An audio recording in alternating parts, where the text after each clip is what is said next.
Hello friends, कैसे हैं आप लोग। सबको मेरा जय भीम, नमो बुद्धाय। बाबा Saheb Ambedkar life and mission में रानाडे, गांधी और जिन्ना, गंभीर विचारपूर्ण किताब।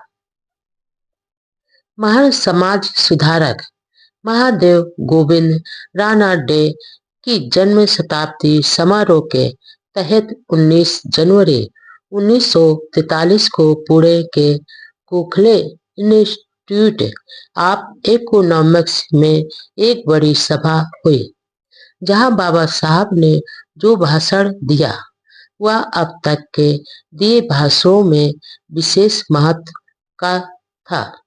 उन्होंने शुरू में महापुरुषों की महानता के मूल्यांकन के आधार का वर्णन किया। रानाडे के संबंध में कहा कि वह हर लिहाज से श्रेष्ठ पुरुष थे। उन्होंने सारे जिंदगी सामाजिक अन्याय के खिलाफ संघर्ष में गुजारी थी और हिंदू समाज में सामाजिक न्याय के लिए चेतना पैदा कर सामाजिक लोकतंत्र की स्थापना में निरंतर प्रयास करते रहे। रानाडे की तुलना गांधी व जिन्ना के साथ करते हुए डॉक्टर अंबेडकर ने कहा कि गांधी व जिन्ना के मुकाबले में ऐसा कोई अहंकारी नजर नहीं आता है। इनके लिए खुद का गुणगान, महत्व व अधिकार बढ़ाना ही सब कुछ है और देश की समस्या तो खेल के एक प्यादे के समान है।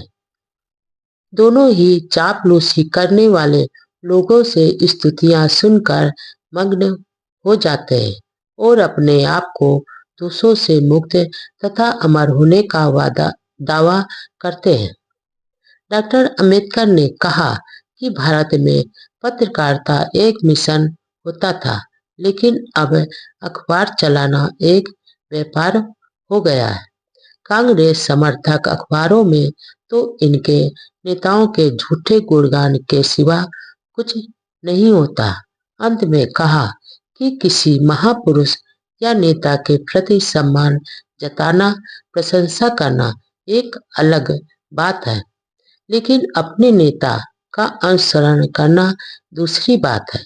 बाबा साहब का यह लंबा भाषण कुछ दिनों बाद रानाडे गांधी और जिन्ना के नाम से किताब के रूप में सामने आया और अन्य ग्रंथों की तरह यह भी खूब चर्चित रहा।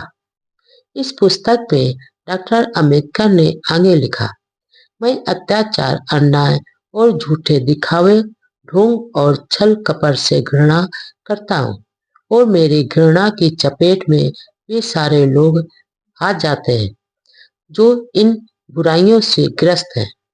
मैं अपने आलोचकों को यह बता देना चाहता हूँ कि मैं अपनी घृणा को एक वास्तविक शक्ति मानता हूँ, इसलिए यह घृणा उस असीमित प्रेम का सबूत है जो मैं अपने उन उद्देश्यों के लिए अपने मन में रखता हूँ जिन पर मैं विश्वास रखता हूँ, और मैं इसके लिए शर्मिंदा नहीं हूँ। मैं यह बात फिर से दोहराना चाहता हूँ कि यदि मैं गांधी और जिन्ना से घृणा करता हूँ तो इसका मतलब यह नहीं कि मैं उनसे घृणा करता हूँ। मैं उनसे घृणा नहीं करता, बल्कि केवल उनको नापसंद करता हूँ।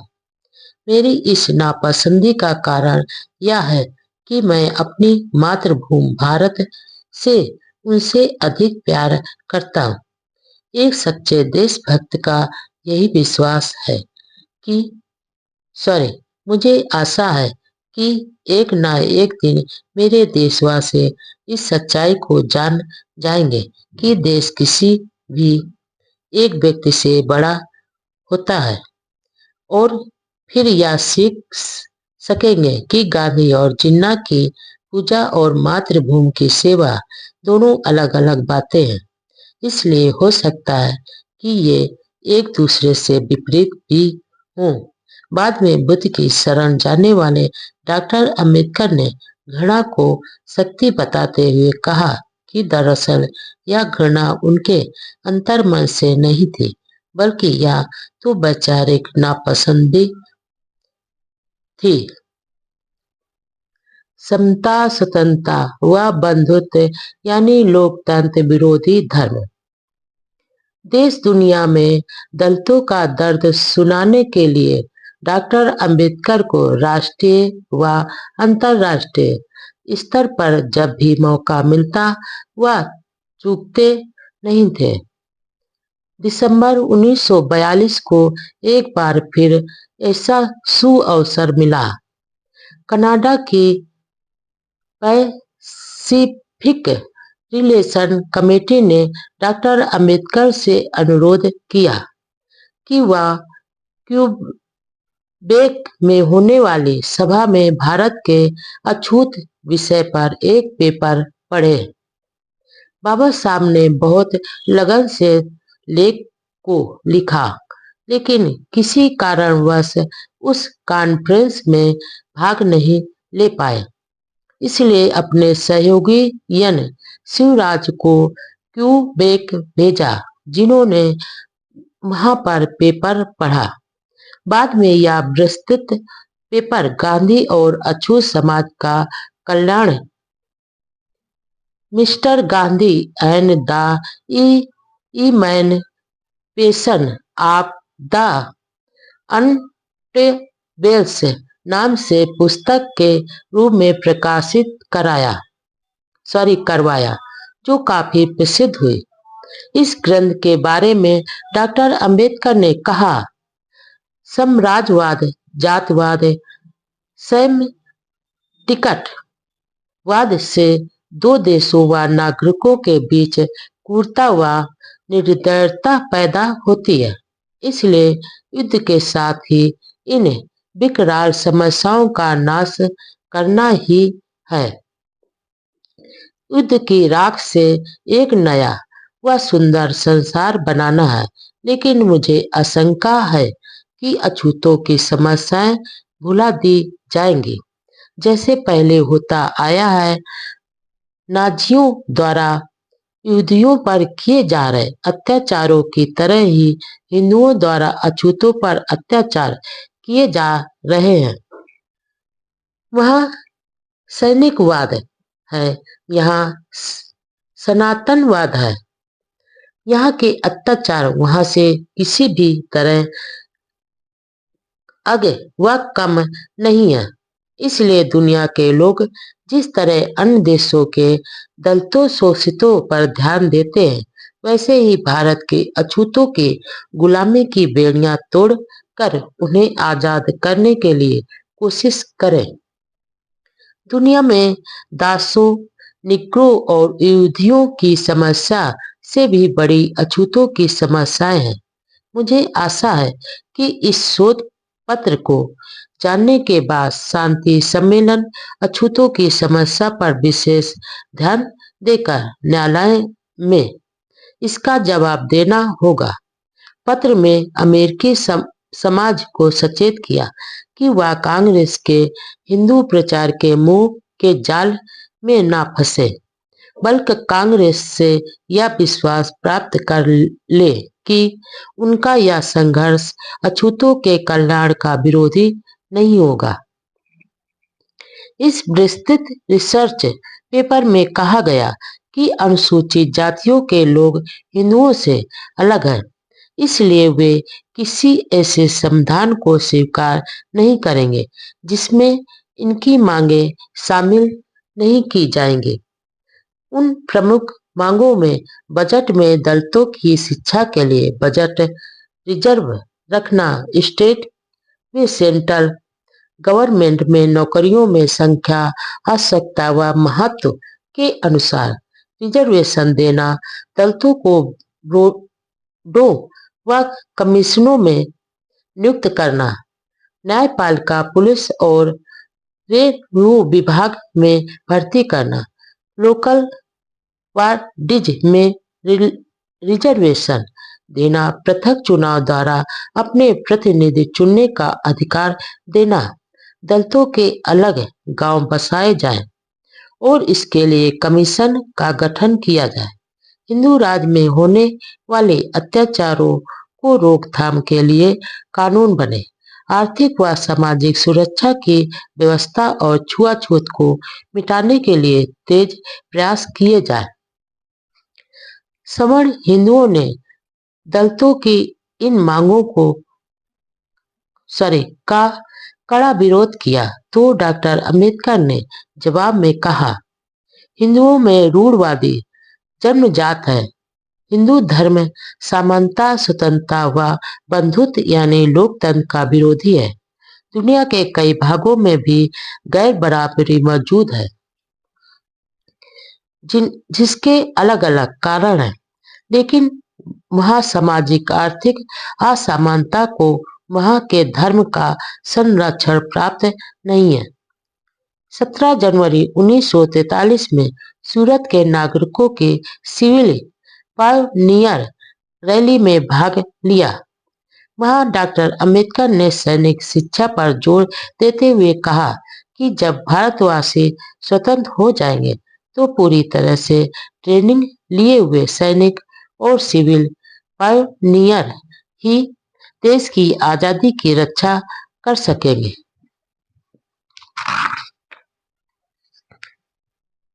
डॉक्टर अंबेडकर सूरत से वापस बंबई आए। वहां रामचंद्र भट्ट हाई स्कूल में मराठा और अन्य जाति धर्म के लोगों द्वारा डॉक्टर अंबेडकर का सम्मान किया गया। इस स्वागत समारोह में उन्होंने कहा, बंबई और मद्रास प्रांत में लगभग 20 साल तक गैर ब्राह्मण पार्टियों की सरकारें रही, लेकिन वे नाकामयाब रही क्योंकि उन्होंने अपने चहेतों को सरकारी नौकरियों में घुसाने के सिवा कुछ नहीं किया। साधारण जनता, मजदूर, किसान वर्ग के समर्थन से जीती सरकारों ने इन वर्गों की समस्याओं की ओर कोई ध्यान नहीं दिया। विडंबना तो यह है कि जिन लोगों को उनके प्रयासों से नौकरियां मिली, वे भी सुविधाओं की चकाचौंध में अपने दुखी समाज को भूल गए, जबकि किसान, मजदूर व समान लोग उन्हें सहयोग देते थे।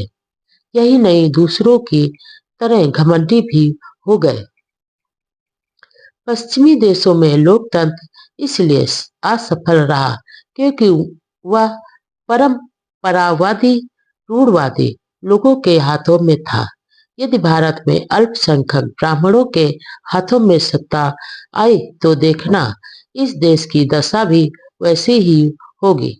उन्होंने आगे बताया कि किसी राजनीतिक पार्टी की सफलता के लिए 3 बातें बहुत जरूरी हैं। पहली बात यह है कि उस पार्टी के नेता दूसरी पार्टियों के नेताओं के बराबर महानता के स्तर के हों, ताकि विरोधी नेता के आगे कमजोर न पड़ जाए।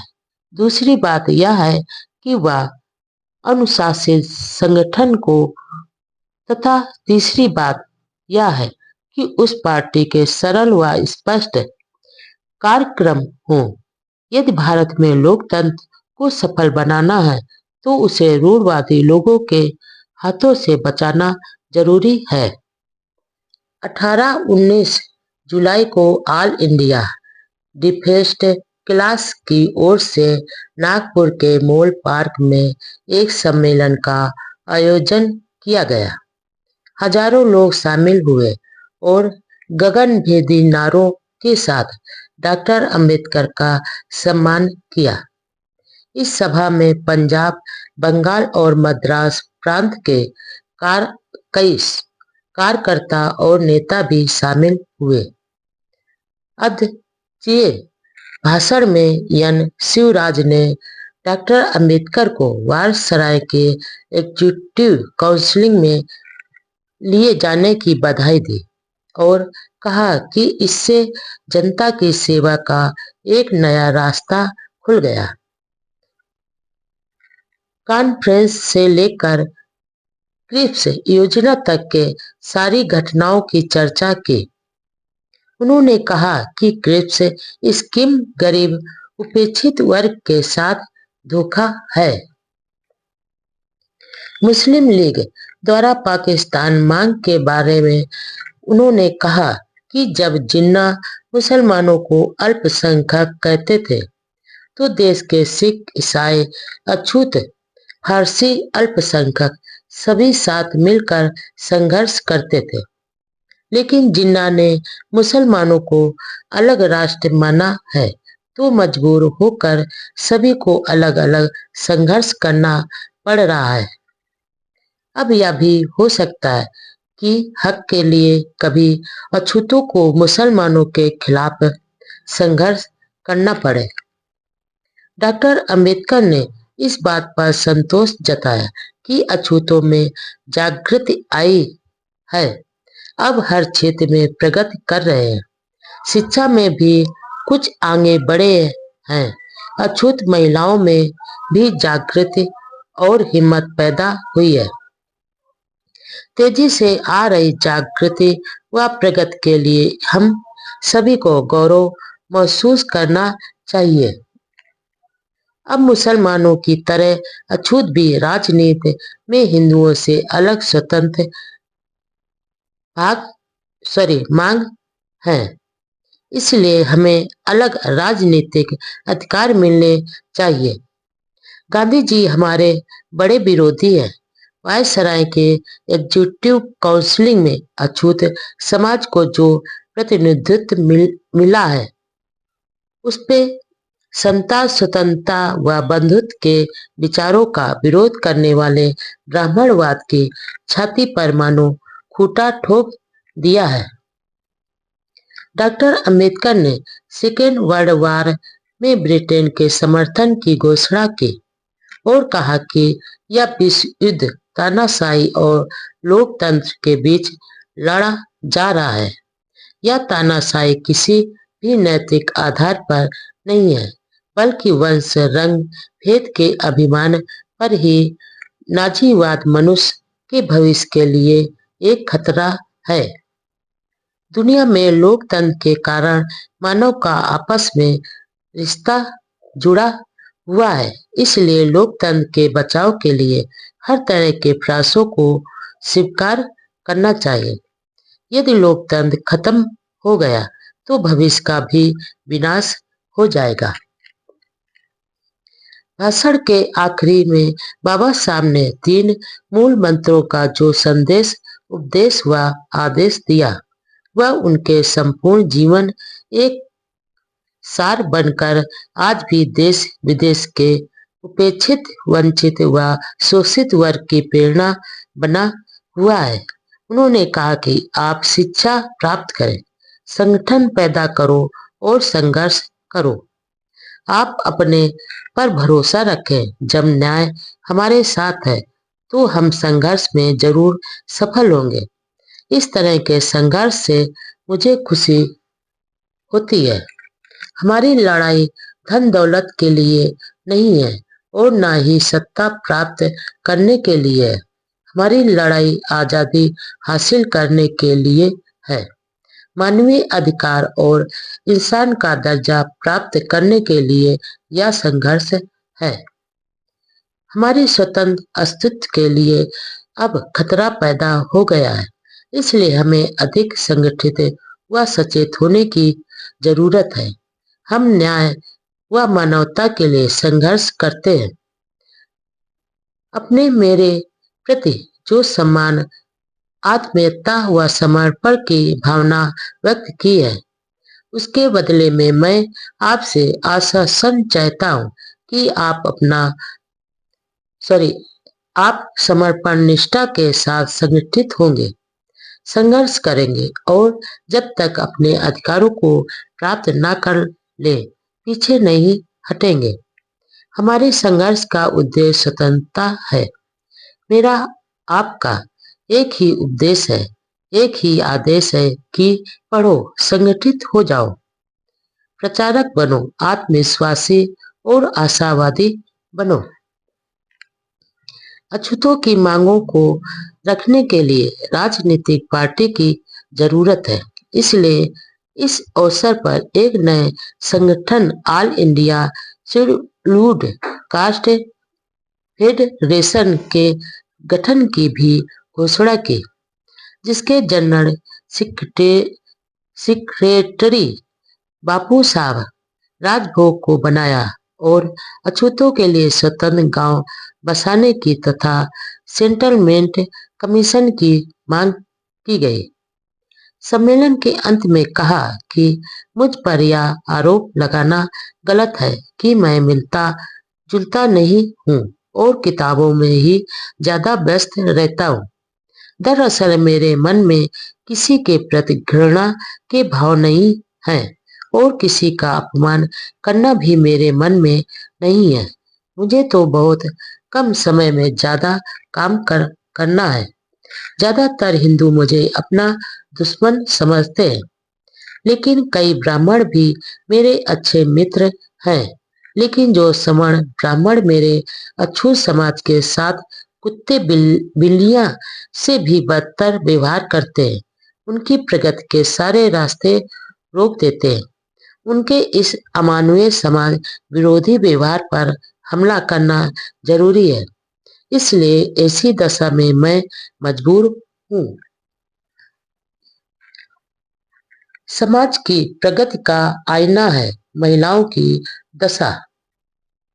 नागपुर में ही अमरावती की सुलोचनाबाई डोगरे की अध्यक्षता में दलित वर्ग की महिलाओं का भी एक सम्मेलन हुआ, जिसमें डॉक्टर अंबेडकर ने कहा, महिलाओं का एक ही संगठन हो और यदि महिलाओं को अपने कर्तव्य की पूरी समझ न आए तो वे समाज सुधार का काम प्रभावी ढंग से कर सकते हैं। सामाजिक कुरीतियों को दूर करने में भी महिलाओं ने महान योगदान दिया है। उन्होंने कहा कि वह किसी समाज की प्रगति का अनुमान इस बात से लगाते हैं कि उस समाज की महिलाओं ने कितनी प्रगति की है। उन्हें अब विश्वास है कि पिछड़े वर्ग की स्त्रियां भी अब प्रगति कर रही हैं। आप साफ सुथरा रहना सीखो, बुराइयों से दूर रहो, बच्चों को पढ़ाने लिखाने तथा उनमें अच्छे नागरिक बनने की भावना पैदा करो। उनके मन में कुछ करने के लिए महत्वाकांक्षा जागृत करो। उनके मन में यह भावना पैदा कर दो कि वह इस संसार में महान बनने के लिए आए हैं। उनके मन में छोटे बनने के सभी विचार दूर करो। बच्चों के विवाह करने में जल्दबाजी मत करो। शादी एक जिम्मेदारी है, इसलिए बच्चे जब तक विवाह के बाद की पारिवारिक जिम्मेदारियों निभाने में आर्थिक रूप से सक्षम नहीं हो जाए, तब तक शादी मत करो। विवाह करने वालों को यह बात ध्यान में रखना चाहिए कि ज्यादा बच्चे पैदा करना पाप है। हर माँ बाप का यह फर्ज होना चाहिए कि उन्हें जो सुख सुविधाएं अपने माता पिता से मिली है, उससे ज्यादा अपनी संतानों को दे। सबसे अधिक महत्वपूर्ण बात यह है कि हर माँ अपनी बेटी को शादी के बाद पति व उसके परिवार का सहयोगी बनने की शिक्षा दे। उसे अपने पति का मित्र बनाने तथा समानता के रिश्ते के व्यवहार की शिक्षा दे, उसकी दासी नहीं। मुझे पूरा विश्वास है कि यदि आप इन बातों पर अमल करेंगे तो आप जीवन में प्रगति करेंगे और समाज में सम्मान व समृद्धि हासिल करेंगे। उस जमाने में अछूत महिलाओं का इतना विशाल सम्मेलन होना उनकी जागृत का परिचायक था। इसमें विशेष रूप से सक्रिय रही इंदिरा बाई पाटिल और कीर्तिबाई पाटिल के योगदान की प्रशंसा की गई। इस सम्मेलन में दो प्रस्ताव भी लिए गए। पहला, एक से ज्यादा शादियों पर रोक लगाई जाए। दूसरा, महिला मजदूरों को वेतन के साथ प्रस्तुति छुट्टियों की सुविधाएं दी जाए।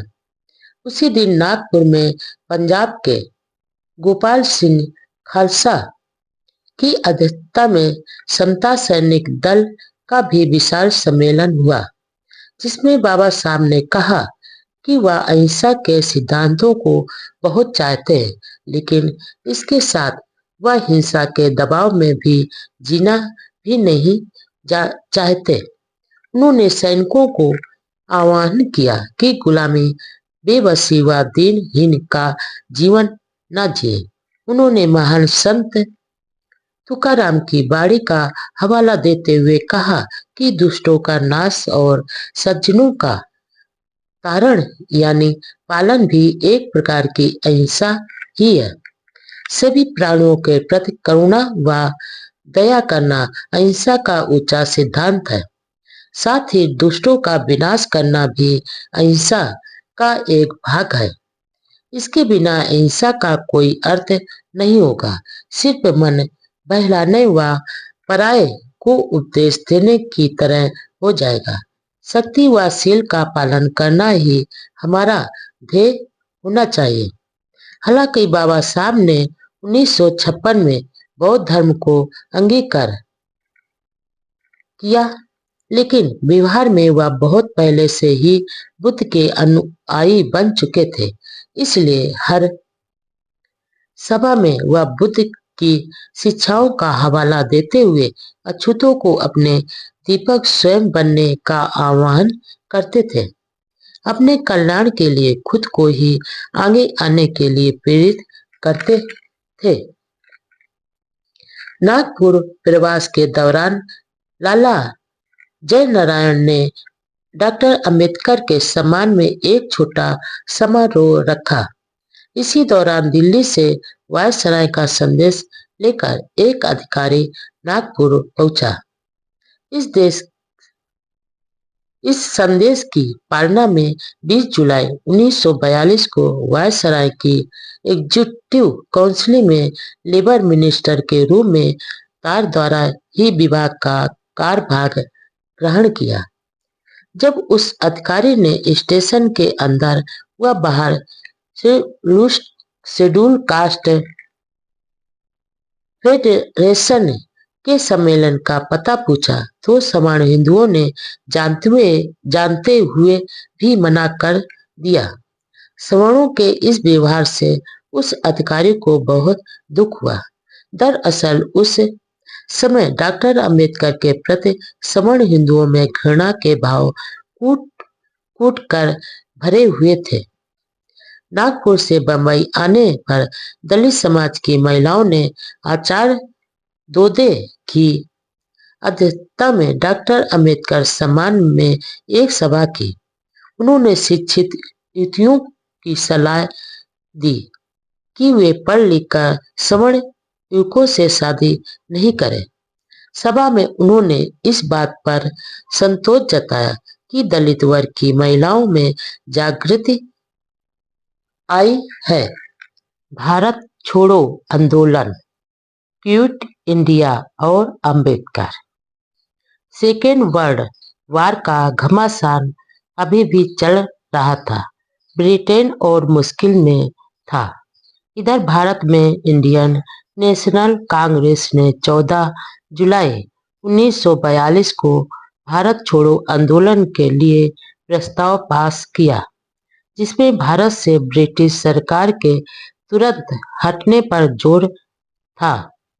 दिल्ली प्रस्थान करने से पहले 27 जुलाई 1942 को टाइम्स ऑफ इंडिया के साथ एक इंटरव्यू में डॉक्टर अंबेडकर ने कहा, गांधी जी का करो या मरो का आदेश गैर जिम्मेदाराना और मूर्खतापूर्ण है। यह कांग्रेस की गिरती हुई साख को संभालने की कोशिश मात्र है। इधर विश्व युद्ध चल रहा है। बर्बर लोग भारत पर कब्जा करने के नियत से भारत की सीमा के नजदीक तक आ चुके हैं। ऐसी विकट स्थिति में देश में कानून व्यवस्था को कमजोर करना पागलपन है और यदि विश्व युद्ध में लोकतंत्र की जीत हुई तो भारत की आजादी में कोई रुकावट नहीं डाल सकेगा। इसलिए भारत द्वारा युद्ध में भाग लेने का विरोध करना भारत के साथ देशद्रोह की तरह है। बाबा साहब ने सभी देशभक्त वासियों को अनुरोध किया कि वे अपनी पूरी शक्ति व साधनों के साथ कांग्रेस के असहयोग आंदोलन का विरोध करें। आंदोलन के लिए गांधी जी ने आदेश दिया कि अहिंसा के साथ कांग्रेसी तेजी व उग्र रूप से आंदोलन करें, जिसमें यातायात ठप करना, हड़तालें करना, तार काटना, रेल पटरियां उखाड़ना, छोटे पुल उड़ाना जैसी कार्रवाई पर कोई आपत्ति नहीं जताई। जवाहरलाल नेहरू ने भी आंदोलन के बारे में कहा कि जुल्म के खिलाफ अपने जीवन को खतरे में डालकर आंदोलन तेज करना, जिसमें सरकारी भवनों, न्यायालयों, पुलिस थानों पर कब्जा करना आदि शामिल है। 1920 में गांधी जी द्वारा असहयोग आंदोलन वापस ले लेने के व्यवहार को देखते हुए कांग्रेस के प्रमुख नेताओं ने गांधी जी से पहले ही यह वचन ले लिया कि हिंसा के भड़क जाने की दशा में भी वह आंदोलन को वापस नहीं लेंगे। गांधी जी के इस आंदोलन का विरोध सिर्फ अंबेडकर ने ही नहीं किया, बल्कि मुस्लिम लीग भी खिलाफ में थी। हिंदू महासभा के अध्यक्ष सावरकर ने कहा कि संघर्ष शुरू करने से पहले कांग्रेस यदि भारत की एकता व अखंडता को बनाए रखने का आश्वासन दे तो वह कांग्रेस के आंदोलन का समर्थन जरूर करेंगे। आखिर 8 अगस्त 1942 को कांग्रेस ने बहुचर्चित भारत छोड़ो आंदोलन शुरू कर ही दिया। वायसराय की एग्जीक्यूटिव काउंसिल की एक इमरजेंसी मीटिंग हुई, जिसमें यह प्रस्ताव पास किया कि ऐसे विकट दौर में कांग्रेस का यह आंदोलन देश में अराजकता पैदा कर मुश्किल हालात में डालने वाला है, मानवीय स्वतंत्रता के लिए चल रहे प्रयासों को पागलपन से तोड़ देने वाला है, जो देश के लिए चुनौती है। कांग्रेस के सभी बड़े नेताओं को गिरफ्तार कर लिया गया। इससे जनता में गुस्सा फैल गया और देश के कई प्रांतों में ब्रिटिश सरकार के खिलाफ हिंसक कार्रवाइयां शुरू हो गई। जगह जगह तोड़फोड़ की कार्रवाई होने लगी। सरकार ने उग्र व हिंसक आंदोलन को रोकने के लिए कठोर कदम उठाए, जिससे देश भर में हाहाकार मच गया। देश में कुछ सप्ताह अव्यवस्था के हालात बने रहे। आखिर सरकार ने पूरी ताकत का प्रयोग कर आंदोलन को दबा दिया। इस आंदोलन से मुस्लिम दूर ही रहे। हिंदू महासभा के समर्थक भी तटस्थ रहे और आंदोलन में भाग नहीं लिया। डॉक्टर अंबेडकर अनुयायी अछूत समाज के लोगों ने भी आंदोलन में भाग नहीं लिया। इस प्रकार गांधी जी के नेतृत्व में शुरू किया आंदोलन एक बार फिर नाकाम रहा। दरअसल बाबा साहब का सपना कांग्रेस व गांधी के सपनों से बिल्कुल अलग था। 23 अगस्त को दिल्ली में दलित वर्ग हितकारिणी मंडल ने समारोह आयोजित कर डॉक्टर अंबेडकर का सम्मान किया।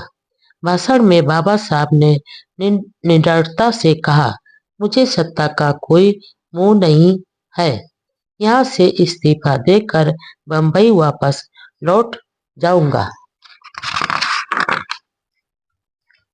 बाबा साहब को जान से मारने की धमकियां। इस समय बाबा साहब केंद्र सरकार में महत्वपूर्ण मंत्री पद पर आसीन थे। सारी सुविधाएं आसपास थी, लेकिन उनका व्यक्तिगत पारिवारिक जीवन बहुत मुश्किल में था। आए दिन होने वाले धार्मिक, सामाजिक और अब राजनीतिक घटनाओं के कारण इन क्षेत्र के कट्टरपंथी, रूढ़वादी व राजनीतिक विरोधी डॉक्टर अंबेडकर के जानी दुश्मन बन गए थे। वैसे उन्हें जान से मारने की धमकियां तो शुरू से ही मिलती रहती थी, लेकिन इस समय उनके परिवार पर संकट के बादल घने हो गए थे। जीवन संगिनी रमाबाई का साथ छूट गया था। डॉक्टर अंबेडकर दिल्ली में अकेले ही रहते थे। बेटा यशवंत और दिवंगत बड़े भाई बालाराम का बेटा बंबई में साथ रहते थे। बाबा साहब के विरोधियों द्वारा उनके बेटे व भतीजा पर हमला करने की चिंता हर समय रहती थी। वे दोनों वहां सुरक्षित नहीं थे। बाबा साहब बार बार फोन व पत्र द्वारा उनके हालचाल पूछते और सचेत रहने के लिए कहते थे। भारत छोड़ो आंदोलन शुरू होने के बाद से कई जगह से बाबा साहब को मार डालने की धमकियां दी जाने लगी। 4 सितंबर 1942 को डॉक्टर अंबेडकर ने अपने मित्र एम बी समर्थ को एक चिट्ठी में लिखा, मुझे अपने बंबई के मित्र बहुत याद आते हैं। यहाँ दिल्ली में मेरा कोई मित्र नहीं है और न ही किसी के मेरा मित्र बनने की संभावना है। मेरा स्वभाव व राजनीति दोनों इसके अनुकूल नहीं है। मेरा विभाग बहुत बड़ा है और मुझे व्यस्त रहने के लिए काफी है। पत्र में आगे लिखते हैं, मुझे ऐसे पत्र मिल रहे हैं जिसमें मेरी हत्या करने की धमकियां दी गई हैं। मैं अपने सेक्रेटरी को बता रहा था कि कानून के तहत जब हम किसी को फांसी पर चढ़ाते हैं तो उसको जुर्माने का दंड नहीं दिया जाता है, लेकिन ये हत्यारे मेरा जीवन लेने के साथ बिना टिकट लगाए पत्र भेजकर मेरे पर जुर्माना क्यों करते हैं। इस प्रकार बाबा साहब की जान को हर वक्त खतरा रहता था। महज सत्याग्रह से लेकर अब तक अपनी जान को जोखिम में डालकर ही वह मानवता की सेवा कर रहे थे। आज उनकी बदौलत सुख भोग रहे लोगों को उनकी असहनीय पीड़ा का एहसास होना चाहिए। 13 नवंबर 1942 के दिन लेबर मिनिस्टर के रूप में डॉक्टर अंबेडकर के एक वार्ता भारतीय मजदूर और विश्व युद्ध ऑल इंडिया रेडियो बंबई से प्रसारित हुई। अपने भाषण में उन्होंने कहा, यह युद्ध संसार के विभिन्न देशों की सीमाओं का निर्धारण या बंटवारे के लिए नहीं है, बल्कि यह एक ऐसी क्रांति है जो इंसान इंसान के बीच और राष्ट्र राष्ट्र के बीच सह जीवन का रिश्ता कैसे कायम हो, इसके लिए परिवर्तन लाने के लिए हो रहा है। यह सामाजिक पुनर्रचना की मांग है, वह सरकार के नवनिर्माण के लिए है। इसलिए मजदूरों को नाजियों के खिलाफ जीत हासिल करने के लिए लड़ना चाहिए। यदि नाजी जीत गए तो आजादी का गला घोट देंगे। युद्ध में जीत के बाद स्वतंत्रता और नए समाज के निर्माण की प्राप्ति होगी, लोकतंत्र स्थापित होगा। 14 अप्रैल 1942 का दिन नजदीक आ रहा था। यह दिन दलितों के मसीहा बाबा साहब का जन्म दिन था। सभी लोग अपने गौरव का 50वां जन्मदिन धूमधाम से मनाना चाहते थे। इस बार इंडिपेंडेंट लेबर पार्टी व बंबई प्रांत के 50 अन्य संगठनों ने रजत जयंती मनाने का फैसला किया। डॉक्टर अंबेडकर दलितों के बेताज बादशाह थे। उनका जन्मदिन दलितों के लिए आनंद और उल्लास का एक पवित्र उत्सव होता था। महाराष्ट्र के प्रगतिशील सवर्ण शिक्षित हिंदू का एक वर्ग भी डॉक्टर अंबेडकर का प्रशंसक रहा है और आज भी है। जन्मदिन के अवसर पर होने वाले सभाओं में सवर्ण हिंदू भी वक्ता तथा श्रोता के रूप में शामिल होते थे।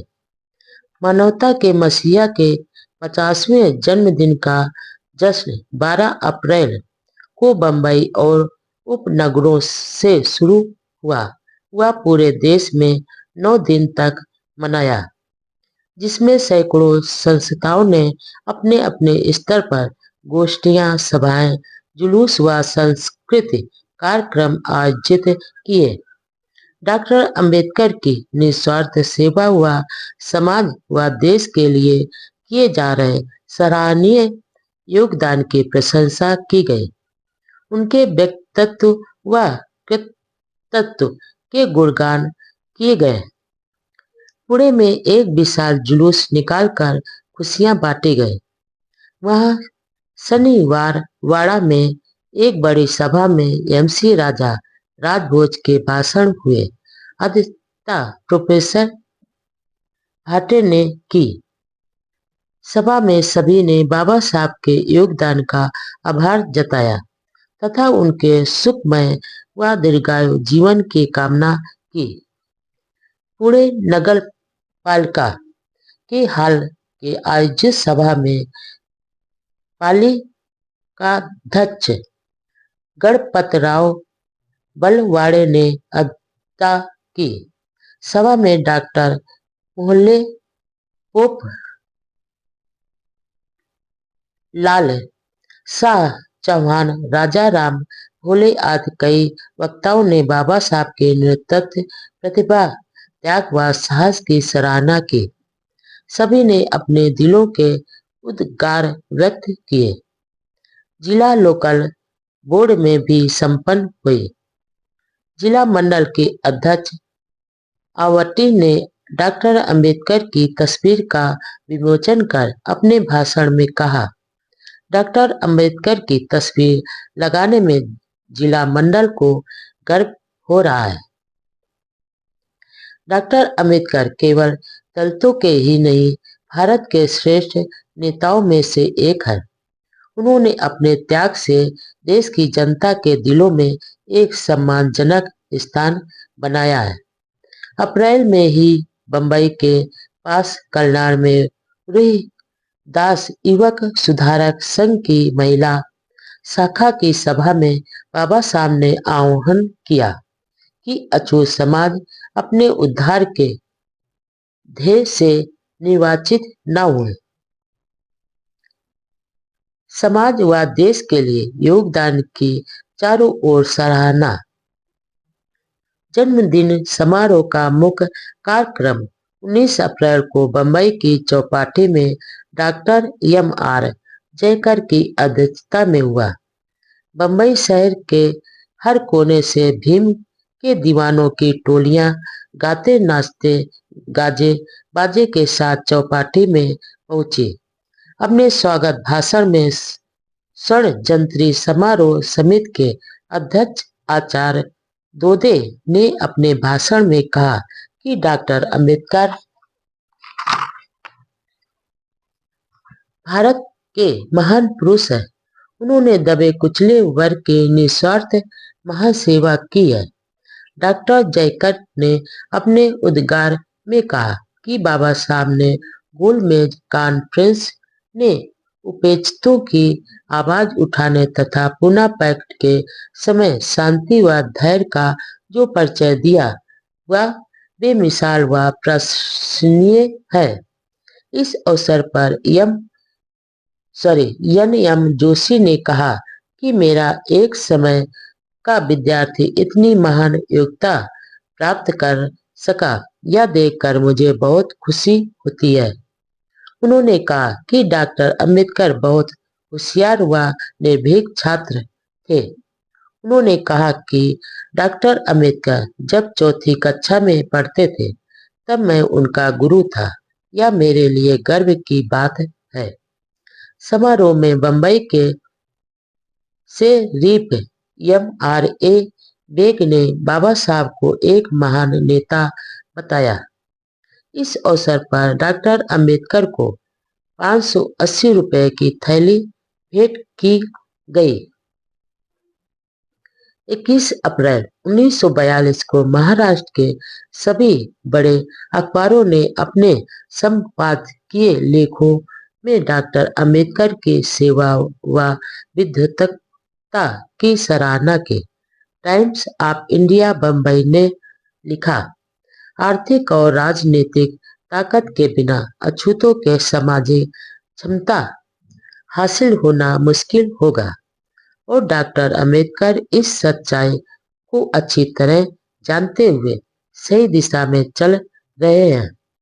छुआछूत व जात पात के खात्मे से हिंदू समाज मजबूत होगा, भारतीय समाज तेजी से प्रगति करेगा। इसलिए अछूतों के कल्याण के लिए डॉक्टर अंबेडकर जो प्रयास कर रहे हैं उन्हें प्रचंड समर्थन मिलना बहुत जरूरी है। बॉम्बे कल ने लिखा कि अंबेडकर दलितों की दशा सुधारने के लिए महान सेवा कर रहे हैं। यह भी लिखा कि दलितों के साथ अमानवीय व्यवहार से आठों प्रहर चिंता करने वाले डॉक्टर अंबेडकर को दलितों के प्रति जितनी अपनत्व व प्यार है, उतना ही दलितों का शोषण व छल कपट करने वालों के प्रति मन में आक्रोश है। नागपुर के महाराष्ट्र नामक अखबार ने कहा, अपनी निस्वार्थ सेवा, त्याग व बुद्धिमानी से जो थोड़े महाराष्ट्रीय नेता भारत को राजनीतिक क्षेत्र में चमके हैं, उनमें डॉक्टर अंबेडकर सबसे आगे हीरे की तरह चमक रहे हैं। दलित समाज में जो थोड़ी जागृत व प्रगति हुई है, स्वतंत्र राजनीतिक दर्जा मिला है, वह सब उनके ही प्रयासों का परिणाम है। पुणे के अखबार ज्ञान प्रकाश ने लिखा कि डॉक्टर अंबेडकर का जीवन भारतीय लोगों के लिए एक महान आदर्श है। उन्होंने अपने स्वार्थ व सफलता के लिए कभी भी समाज व राष्ट्र को कभी धोखा नहीं दिया और सरकार के सामने जनता के बीच हर मुद्दे पर निर्भीकता से विचार रखे। पुणे के ही मराठी दैनिक अखबार काल ने लिखा कि डॉक्टर अंबेडकर महाराष्ट्र के प्रतिनिधि नेता हैं। अन्य महाराष्ट्रीय नेताओं की तरह उनमें न केवल कर्तव्यपरायणता व बुद्धिमत्ता है, बल्कि त्याग, विद्वता और सच्चाई भी है। बम्बई के प्रभात मराठी दैनिक ने कहा, डॉक्टर अंबेडकर आधुनिक भारत के क्रांतिकारी युग पुरुष हैं। दलितों के उत्थान के लिए उनके द्वारा किए कार्यों की जितनी प्रशंसा की जाए कम है। ऐसा कार्य तो आज तक अन्य किसी ने नहीं किया। मानवतावादी विराट व्यक्तित्व के प्रति आदर व सम्मान। जन्मदिन की बधाई व आगे सफल जीवन की कामना करते हुए सावरकर ने संदेश प्रकाशित किया।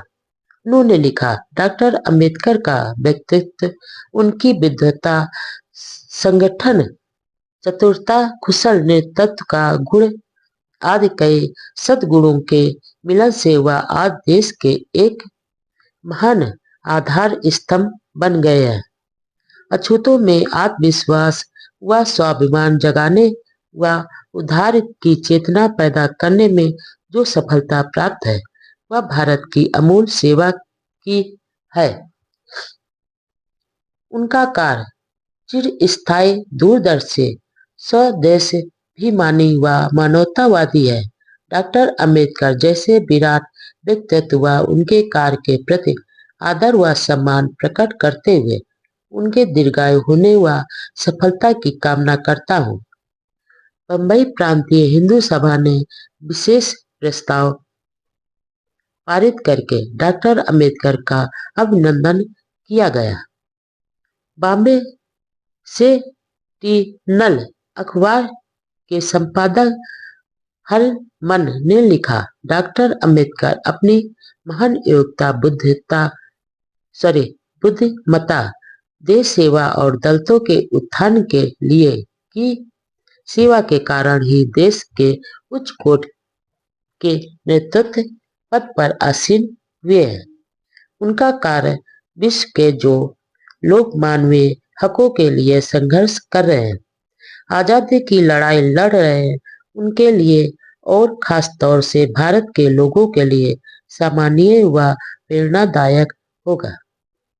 बाबा साहब की गोल्डन जयंती समारोह की आखिरी सभा परेल बम्बई के कामगार मैदान में हुई। अध्यक्षता एम.बी. दोदे ने की। विशाल जनसमूह को बाबा साहब ने विनम्रता से अनुरोध किया कि अब उनका जन्मदिन मनाना बंद करो, क्योंकि मेरा यह मानना है कि जो समाज किसी मनुष्य को परमात्मा बनाकर जय घोष करता है, वह समाज विनाश के मार्ग पर चलने लग जाता है। उन्होंने कहा कि कोई भी व्यक्ति अप्राकृतिक शक्ति नहीं बल्कि अपने अच्छे बुरे प्रयासों से ही आगे बढ़ता है या गिरता है। नेता योग हो तो उनके प्रति आदर प्रकट करने में कोई हर्ज नहीं है, लेकिन मनुष्य को परमात्मा बनाकर पूजना विनाश का मार्ग है। इसमें नेता के साथ उनके अनुयायियों का भी पतन होता है। इसलिए मेरा अनुरोध है कि मेरा जन्मदिन मनाने की प्रथा बंद कर दी जाए। उन्होंने आगे कहा कि अछूतों की राजनीतिक, सामाजिक व आर्थिक दशा में कुछ सुधार तो अवश्य हुआ है, लेकिन अभी बहुत कुछ करना बाकी है। हिंदू समाज में उन्हें अभी तक बराबरी का दर्जा नहीं मिला, इसलिए दलितों का संघर्ष जारी रहेगा। महर व नासिक के आंदोलन सामाजिक बराबरी व स्वाभिमान के लिए किए गए संघर्ष थे। अपने ओजस्वी भाषण में बाबा साहब ने ब्रिटिश सरकार को चेतावनी देते हुए कहा कि अछूत समाज हर ऐसी योजना का कड़ा विरोध करेंगे जिसमें उनके मानवीय अधिकारों को स्वीकार नहीं किया जाएगा। साथ में उन्होंने हिंदू समाज को भी आगाह किया, यदि अछूतों को बराबरी का हक देने को तैयार हैं तो अछूत उनके हर संघर्ष का साथ देगा।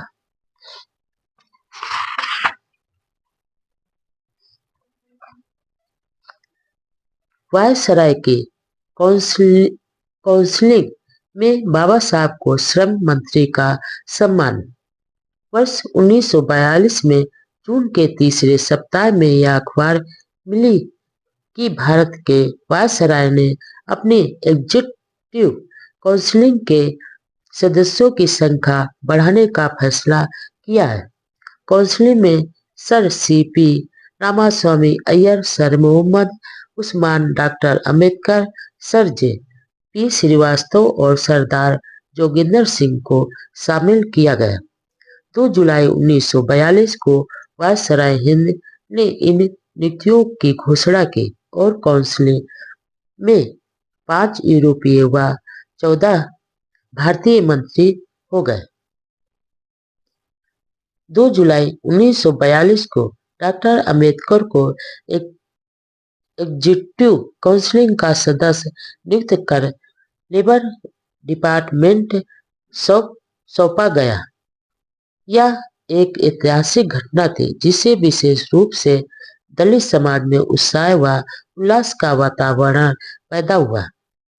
डॉक्टर अंबेडकर को देश का शासन चलाने वाले मुख्य एग्जीक्यूटिव काउंसिल में लेबर मिनिस्टर बनाना एक अभूतपूर्व घटना थी।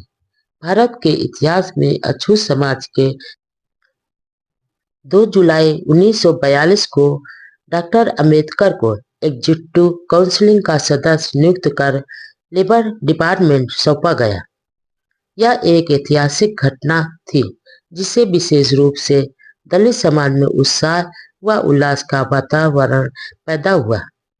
डॉक्टर अंबेडकर को देश का शासन चलाने वाले मुख्य एग्जीक्यूटिव काउंसिल में लेबर मिनिस्टर बनाना एक अभूतपूर्व घटना थी। भारत के इतिहास में अछूत समाज के किसी भी व्यक्ति को देश की राज सत्ता में इतना बड़ा अधिकार पद इससे पहले कभी भी नहीं मिला था।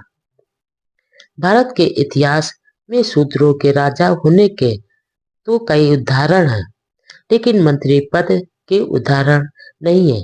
मौर्य व नंद वंश भी शूद्र ही थे, लेकिन सभी के मंत्री ब्राह्मण ही होते थे। भारत के इतिहास में केवल अलाउद्दीन खिलजी का मंत्री खुसरो एक ऐसा उदाहरण है जो शूद्र था और इस्लाम ग्रहण कर मुसलमान बन चुका था। डॉक्टर अंबेडकर के मेहनतकश वर्ग मजदूरों, किसानों की समस्याओं के प्रति विशेष रुचि व उनके लिए कुछ करने की शुरू से ही लगन के कारण श्रम विभाग दिया गया। उन्हें लेबर पीडब्ल्यूडी और माइंस डिपार्टमेंट दिए गए। वायसराय के काउंसिल के मंत्री पद पर नियुक्त किए जाने वाले डॉक्टर अंबेडकर पहले लोक नेता थे। इस पद पर वे किसी अन्य भारतीय व्यक्ति की तुलना में अधिक योग्य थे। उन्हें दुनिया के मजदूर आंदोलन, मजदूरों की समस्याओं और इनके कल्याण के संबंध में देश विदेश के कानून कायदों का पूरा ज्ञान था। सबसे विशेष बात यह कि देश का शासन चलाने वाले मुख्य काउंसिल में नियुक्त किए जाने वाले डॉक्टर अंबेडकर ऐसे व्यक्ति थे जो एक सामाजिक विद्रोही थे। साथ में उन्होंने समय समय पर ब्रिटिश सरकार के शोषण के खिलाफ आवाज भी उठाई थी। मजदूरों की दयनीय दशा में सुधार का वादा। डॉक्टर अंबेडकर के नियुक्ति उनकी योग्यता, क्षमता, ज्ञान व अनुभव के विराट स्वरूप को देखते हुए हुई थी। यह पद उनके लिए कोई बड़ा पद नहीं था, लेकिन इसके बावजूद समाज में यह फुसफुसाहट जरूर थी कि एक अछूत को इतना बड़ा पद मिला था। देश की जनता व अखबारों में भी इस नियुक्ति की खूब चर्चा हुई। कांग्रेस के समर्थक अखबारों ने अलग ढंग से आलोचना की। हमेशा स्वतंत्र विचार रखने वाले डॉक्टर अंबेडकर को सरकार ने स्वीकार किया, लेकिन उनसे यह उम्मीद भी नहीं थी कि बाबा साहब इस पद पर सिर्फ रबड़ की मुहर ही बने रहेंगे। टाइम्स ऑफ इंडिया ने लिखा कि देश के इतिहास में यह पहला अवसर है कि भारतीय सरकार के कार्यकारिणी समिति में एक अछूत को लिया गया है। संडे स्टैंडर्ड अखबार ने कहा कि डॉक्टर अंबेडकर को मंत्री पद मिलना उचित ही है, क्योंकि उनका सारा जीवन गरीबों और मजदूरों के हित के लिए व्यतीत हुआ है। इस गौरवशाली नियुक्ति पर डॉक्टर अंबेडकर को देश विदेश से ढेरों बधाई संदेश मिले। बधाई भेजने वालों में वीर सावरकर, सर तेज बहादुर, सरफू लोकनायक, अन्य सर सुल्तान अहमद, महाराजा बीकानेर, बंबई के जज चिमन्ना लाल, सितलावाड़ राय बहादुर, एमसी राजा आदि प्रमुख थे। 5 जुलाई 1942 को doctor Ambedkar national defence council की बैठक में भाग लेने के लिए बंबई से दिल्ली पहुंचे। इसमें भाग लेने के बाद 11 जुलाई को बंबई लौटे। बंबई पहुंचने पर उनके मित्रों और शुभ चिंतकों ने 15 जुलाई को रेडियो क्लब बंबई में एक शानदार दावत दी। उसमें आचार्य दोदे व अन्य मित्रों ने डॉक्टर अंबेडकर द्वारा चलाए संघर्ष का बखान किया और उन्होंने जो कष्ट भोगे उसका मार्मिक वर्णन किया। सभी ने आशा व्यक्त की कि डॉक्टर अंबेडकर दलित वर्ग को गुलामी से मुक्त कर भारतीय मजदूरों की दयनीय दशा में सुधार के लिए हर संभव कोशिश करेंगे। वह अपने भाषण में डॉक्टर अंबेडकर ने कहा, उनका जन्म एक साधारण गरीब परिवार में हुआ, गरीबी में बड़ा हुआ, गरीबों के साथ रहा। मैं उनकी ही तरह खुली जमीन पर टाट के बिस्तर पर सोया हूँ और फटे कपड़े पहने हैं।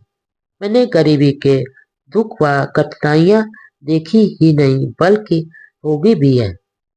उन्होंने कहा कि दबे कुचले लोगों और उनके मित्रों के लिए दिल्ली में उनके मकान के दरवाजे हमेशा खुले रहेंगे और मंत्री पद के अधिकार मिलने के बाद भी उनके व्यवहार में कोई फर्क नहीं पड़ेगा। बम्बई पहुंचने के दूसरे दिन इंडिपेंडेंट लेबर पार्टी और बम्बई म्यूनिसिपल लेबर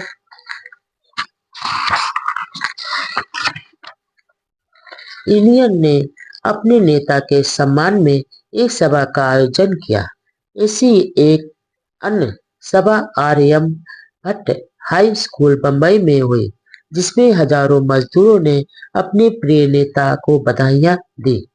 सभा में बाबा साहब ने कहा कि भारत के मेहनतकश मजदूर वर्ग के हित, प्रगति और उनके हकों की रक्षा के लिए जो कार्य कई वर्ष पहले शुरू किया है, उसे पीछे नहीं जाने देंगे। उन्होंने यह भी कहा कि सारे मजदूरों की समस्या एक है, इसलिए सवर्ण हिंदू मजदूरों को अछूत मजदूरों के प्रति अपनी सोच में बदलाव करना चाहिए और मिलकर संघर्ष करने के परिणाम अच्छे ही होते हैं। वर्ष 1941 चल रहा था और सेकेंड वर्ल्ड वॉर का घमासान अधिक तेज हो गया था। ब्रिटिश सरकार का सारा ध्यान युद्ध जीतने की ओर था। अतः वायसराय लॉर्ड लिथगो ने अपनी एग्जीक्यूटिव काउंसिल में कुछ भारतीय मेंबर लेने और भारतीयों की ही सलाह मशवरा से सुरक्षा सलाहकार समिति की स्थापना करने की घोषणा की। 7 अन्य सदस्यों के साथ डॉक्टर अंबेडकर को डिफेंस एडवाइजरी कमेटी का मेंबर बनाया गया। कमेटी में जमनादास मेहता, सी.पी. रामास्वामी व दलित नेता एम.सी. राजा भी थे। लेकिन दलित व सिख समाज ने मांग की कि एग्जीक्यूटिव काउंसिल में भी उनके प्रतिनिधि लिए जाएं। इस अन्याय पर डॉक्टर अंबेडकर ने विरोध जताया। हालांकि ईस्ट इंडिया कंपनी में अछूत महारों की बटालियन थी और महार बहादुरी के लिए प्रसिद्ध भी थे, लेकिन बाद में अछूतों का सेना में भर्ती करना बंद कर दिया। बाबा साहब लंबे समय से अछूतों की सेना में भर्ती के लिए संघर्ष कर रहे थे। इस बार वह फिर बंबई के गवर्नर से अछूतों की बटालियन स्थापित करने का अनुरोध किया और गवर्नर ने सहर्ष मान भी लिया। उस समय डॉक्टर अंबेडकर ने आह्वान किया कि अछूत बहादुर अपने देश की सुरक्षा और अपने हित के लिए इस अवसर का लाभ उठाकर सेना में भर्ती हुए। थोड़े ही दिनों में फिर से महार बटालियन खड़ी कर दी गई। उस समय वीर सावरकर ने वायसराय को तार भेजकर मांग की कि डॉक्टर अंबेडकर को एग्जीक्यूटिव काउंसिल में लेवें। उन्होंने डॉक्टर अंबेडकर के प्रयासों की सराहना करते हुए कहा कि डॉक्टर अंबेडकर के मार्गदर्शन में महार बंधुओं में सैनिक, लड़ाकू व बहादुर प्रवृत्ति का फिर से उजाला होगा और उनकी शक्ति का उपयोग राष्ट्र निर्माण में होगा। उनका कहना था कि भारत एक लड़ाकू राष्ट्र बने।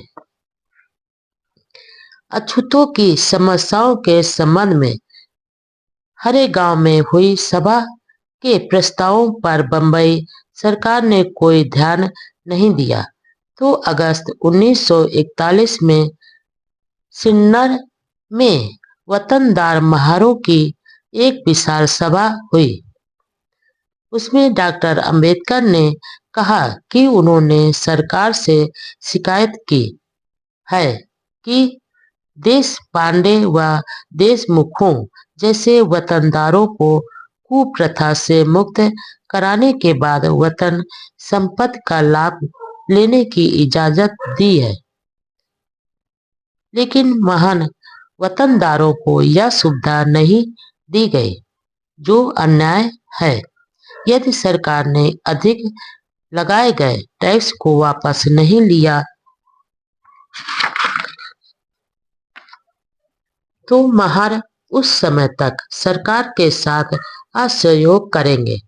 वहां से बंबई आने पर डॉक्टर अंबेडकर ने गवर्नर रोजर से लंबी मुलाकात की।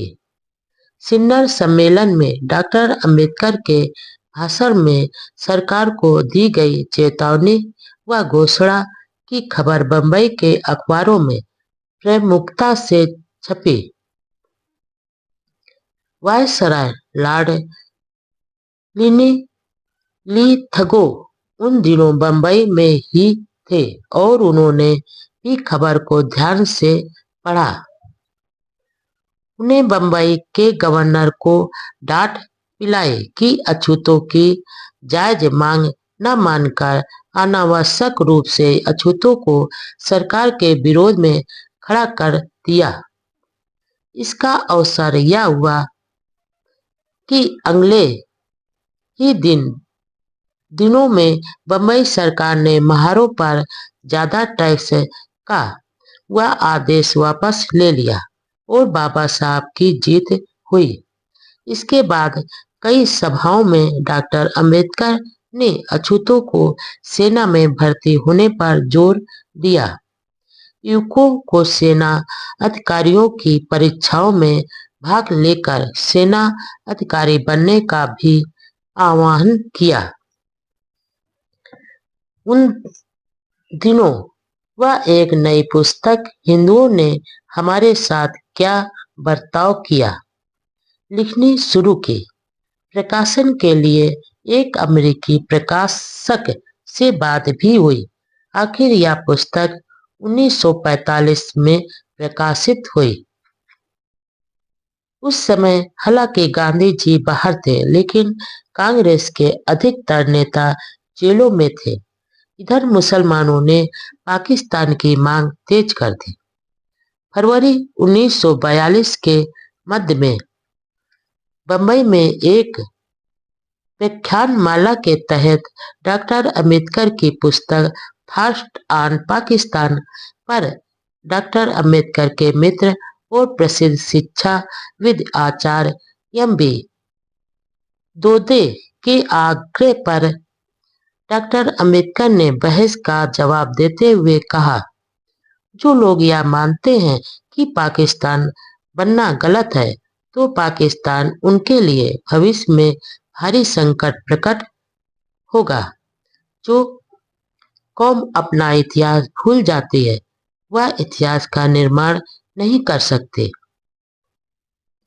भारतीय फौज में से मुसलमानों की संख्या कम कर सेना को एक निष्ठ व सुरक्षित बनाना जरूरी है। अपनी मातृभूमि की सुरक्षा हम करेंगे। लोगों का यह सोचना गलत है कि पाकिस्तान हासिल करने पर मुसलमान पूरे भारत पर अपना साम्राज्य फैला देंगे और हिंदू उनके आगे घुटने टेक देंगे। मैं स्वीकार करता हूँ कि सवर्ण हिंदुओं के साथ कुछ मुद्दों पर मेरा मतभेद व झगड़ा है, लेकिन आपके सामने मैं यह प्रतिज्ञा करता हूँ कि अपने देश की स्वतंत्रता सुरक्षित रखने के लिए, अपनी मातृभूमि की रक्षा के लिए मैं अपने प्राणों को भी न्यौछावर कर दूंगा। राष्ट्र भावना से ओतप्रोत भाषण को सुनकर श्रोताओं ने डॉक्टर अंबेडकर की जय घोष से सभा हाल गूंजा दिया। उन्हीं दिनों सर स्टेफर्ड क्रिप्स रूस की सफल यात्रा के बाद लंदन वापस आए थे और यह घोषणा की गई कि भारत की समस्या को हल करने का काम उनको सौंपा गया है। डॉक्टर अंबेडकर ने अपनी योजना तैयार कर सर क्रिप्स को पेश की। चीनी नेता च्यांग काई शेक ने कहा था कि अंग्रेज भारत को तुरंत सत्ता सौंपे। इस पर डॉक्टर अंबेडकर ने कहा कि चीनी नेताओं ने कहा तो है, लेकिन समस्याओं का ठोस समाधान नहीं बताया। ब्रिटिश सरकार को वर्ल्ड वार के खत्म होने के बाद 3 साल के अंदर भारत को डोमिनियन स्टेटस का दर्जा देने का वचन देना चाहिए और यदि भारत की पार्टियां युद्ध बंद होने के बाद 1 साल में सम्मति से कोई योजना पेश नहीं करेंगे और आपस में सहमत नहीं हुए तो भारत की समस्या इंटरनेशनल ट्रिब्यूनल को निर्णय के लिए सौंप दी जाए और ब्रिटेन यह घोषणा करे कि वह इस फैसले को डोमिनियन भारत के संविधान में शामिल करेगा। जिन्ना द्वारा मुसलमानों को 50% प्रतिनिधित्व की मांग पर डॉक्टर अंबेडकर ने कहा यह सरासर गलत मांग है और लॉर्ड लिथगो को जिन्ना की मांग ठुकरा देने पर धन्यवाद दिया। उन्होंने कहा कि इस मांग को मानने से अस्थायी रूप से भी राष्ट्रीय सरकार नहीं बन पाएगी। ब्रिटिश साम्राज्य का सूरज डूबने लगा। युद्ध का घमासान जारी था। युद्ध में जापान ने सिंगापुर हासिल कर ब्रिटिश सरकार को हरा दिया। कहा जाता था कि ब्रिटिश सरकार में कभी सूरज नहीं डूबता, लेकिन हार के कारण ब्रिटेन का सूरज डूबता जा रहा था। युद्ध में हार के कारण चीन व अमेरिका ने भी ब्रिटेन पर दबाव दिया कि वह भारत की राजनीतिक समस्या का जल्दी समाधान करे। ब्रिटेन मुश्किल में था। आखिर मार्च 1942 के तीसरे सप्ताह में विशेष रूप से भारत की समस्या के समाधान हेतु सर स्टेफर्ड क्रिप्स एक योजना के साथ भारत आए। वह कांग्रेस, मुस्लिम लीग, हिंदू महासभा, सिख संस्था और रियासतों के प्रतिनिधियों से अलग अलग मिलकर 29 मार्च 1942 को योजना प्रस्तुत की। डॉक्टर अंबेडकर व एम.सी. राजा भी सर क्रिप्स से 30 मार्च 1942 को मिले। क्रिप्स योजना का सार यह था कि सेकेंड वर्ल्ड वार के खत्म होते ही भारत में संविधान समिति बुलाई जाए तो रियासतों के सहयोग से एक नया संविधान बनाए। लेकिन स्कीम में प्रांतों को भारत यूनियन यानी संघ राज्य में शामिल होने या बाहर रहने का अधिकार दिया जाए और अंत में संविधान समिति ब्रिटिश सरकार के साथ एक समझौता करे। क्रिप्स योजना का नाम स्वभाव निर्णय बताया गया, जिसका मतलब यह था कि प्रांतों को भारतीय संघ से अलग होने का अधिकार है। इसमें 2 राष्ट्र के सिद्धांत थे, लेकिन इसमें अछूतों की पूरी उपेक्षा की गई। यहाँ तक कि डॉक्टर अंबेडकर से राय मशविरा किए बिना अछूतों संबंधी सरकारी विज्ञप्ति प्रकाशित कर दी गई। क्रिप्स योजना के तहत दिए आश्वासनों पर गांधी जी ने कहा यह डूब रहे सरकारी अधिकोष द्वारा दिया गया अगली तारीख का तय है। इस योजना को लगभग सभी पार्टियों ने अस्वीकार कर दिया। सावरकर ने कहा, यह भारत के टुकड़े करने वाली योजना है।